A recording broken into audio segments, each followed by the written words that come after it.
வணக்கம். இன்றைக்கி வந்து கொள்ளு குழம்பு வைக்க போகிறோம். கொள்ளு வந்து புரத சத்து அதிகம் நிறைஞ்சது, வெயிட் லாஸ் பண்ணுறோம். அது ரொம்ப மருத்துவ குணம் உள்ளது. இப்போ வந்து கொள்ளு வந்து ஒரு 5 மணி நேரத்துக்கு முன்னாடியே நான் ஊற வச்சு வேக வச்சு எடுத்து வச்சுக்கிறேன். வேக வச்சு அது கரைஞ்சி வச்சுக்கிறேன். இப்போ அதுக்கு வந்து ஒரு இது கொடுத்துருவோம், தாளிப்பு கொடுப்போம். அதில் கொஞ்சோண்டு எண்ணெய் ஊற்றிக்கலாம். கொஞ்சமாக ஊற்றலாம் போதும். சோளம் பருப்பு கொஞ்சம் போட்டுக்கலாம். அதில் இதெல்லாம் வறுத்து எடுத்து மசாலா பண்ணிக்கலாம்.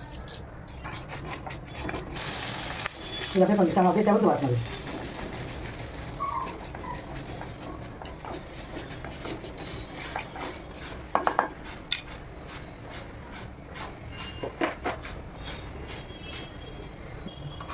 கொஞ்சம் மிளகு, சின்ன வெங்காயம் வச்சுருக்கேன். சின்ன வெங்காயம், பூண்டு. இது ரொம்ப பயனுள்ளது, ரொம்ப மருத்துவ குணம் உள்ளது. கொலஸ்ட்ரால் கண்ட்ரோல் பண்ணணும். ஆஃப் பண்ணிவிட்டு இது ஆற வச்சுட்டு அரைச்சிட்டு வந்துடலாம் மிக்சரில். இப்போ மசாலா அரைச்சிட்டு வந்துட்டோம். இப்போ வந்து தாளிச்சிடலாம். குழம்பு தாளி அதில் வந்து கடலை ஊற்றுறேன், வெந்தயம், கொஞ்சோண்டு கடுகு உளுந்து, ஜீரகம், காஞ்ச மிளகாய், கரு, சின்ன வெங்காயம், பூண்டு. ஏற்கனவே பூண்டு அரைச்சிருக்கோம். இப்போ கொஞ்சம் அதில் கட் பண்ணி வச்சுருக்கிறேன். தக்காளி, கொஞ்சம் மஞ்சள் தூள், மிளகாத்தூள், தனி மிளகு. இது வந்து பச்சை வாழை போகிற அளவுக்கு கொஞ்சம் வதக்கிடலாம். அரைச்சி விட்டதையும் இதில் போட்டுடலாம். தண்ணியை நல்லா வதக்கிடலாம். வச்சுக்கிறேன். ஒரு நெல்லிக்காய் சைஸ் புளி அது நல்லா கரைச்சி எடுத்து வச்சுக்கிறேன். அதையும் இதில் ஊற்றிடலாம். எடுத்து வச்சுக்கோ பாருங்கள்.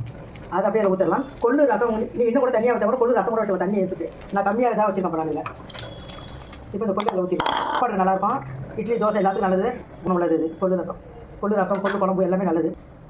அரிசிக்காலோட தண்ணியை மேல் தண்ணியை இழுத்துட்டு 2வது தண்ணியை நம்ம அப்படியே வச்சுக்கணும். அரிசிக்காலோட தண்ணியில் ரொம்ப பயனுள்ளதாக இருக்கும். அது நம்ம குழம்பு வச்சுக்கலாம். ரொம்ப நல்லது. அது நான் ஏற்கனவே உப்பு போட்டுட்டேன். இன்னும் கொஞ்சம் உப்பு போட்டுக்கலாம். தேவையான கொஞ்சம் உப்பு போட்டுக்கலாம். குழம்பு ரெடி ஆகிடுச்சு. கொள்ளு குழம்பு ரெடி ஆகிடுச்சு. நீங்கள் சாப்பிடுங்க. சாப்பிட்டு லைக் பண்ணுங்கள், ஷேர் பண்ணுங்கள், கமெண்ட் பண்ணுங்கள். இது இட்லி தோசைக்கெல்லாம் சாப்பிடலாம், சப்பாத்தி சாப்பிடலாம். வந்து நிறைய மருத்துவ குணம் உள்ளது. இது புரத சத்து அதிகம் உள்ளது. இது நீங்கள் சாப்பிட்டு பயன்படுங்க. வெயிட் லாஸ் கம்மி பண்ணோம், கொலஸ்ட்ரால் கண்ட்ரோல் பண்ணோம். லைக் பண்ணுங்கள், ஷேர் பண்ணுங்கள், கமெண்ட் பண்ணுங்கள். மறக்காமல் சப்ஸ்கிரைப் பண்ணுங்கள். நன்றி, வணக்கம்.